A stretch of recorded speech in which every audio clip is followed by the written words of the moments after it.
અબબો એટલે કોણ? હું નાની મોટી બધી સભામાં કહેવાનું બંધ કરી દે છે ને કાકો બોલતો બંધ કરી દે. આ ખોટા લોકોની વાતમાં નહીં આવે. ચૈતર એન્ડ કંપની લોકોને ગેરમાર્ગે દોરે છે, પોઝિટિવ વાતો જ નથી કરતા. અબબો આદિવાસીનો ઓળખ આપે છે. એ કહ્યું એને કહ્યું છે આદિવાસી એટલે કોણ? અબબો આ આદિવાસી છે. અને પાછા એક બેલા એ રાઠવા એક બેન છે, એ પાસે એ બી બેનોની સભા. અબબો આ સંસ્કારો આપવાના છે. અબબો એટલે કોણ?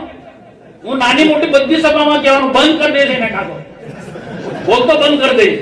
બધાય બોલવું પડે. અબબો એટલે કોને કહે અબબો? લુખ્ખો માણસ હોય તો અબબો કે, ગામમાં હોય લુખ્ખો માણસ હોય. આખા તાલુકાનો લુખ્ખો છે ધારાસભ્ય, તો અબબો કે ને? તો સીધી વાત છે ભાઈ, સીધી વાત છે. ગામમાં ડામીસ હોય, લુખ્ખો હોય, પીધેલ હોય, એક લાકડી લઈને ધારા લઈને અબબો કરતો પડે તો એ લુખ્ખો છે. અને પેલી બેન માજી સંસદ સભ્યની દીકરી આવી હોય એ પાછી અબબો બેનોની સંગત. તમે કઈ દિશા પર લઈ જવા માંગો છો બેનોને?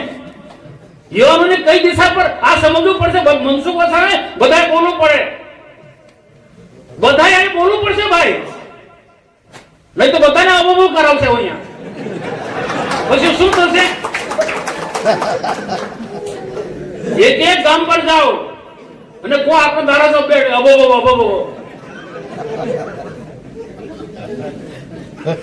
તો આ તો પોઝિટિવ નેતા કોને કહેવાય? સમાજને, યુવાનોને, બહેનોને યોગ્ય દિશા આપવાનું કામ કરે એ નેતા કહેવાય, એ આગેવાન કહેવાય. અબબો કે નેતા કહેવાય?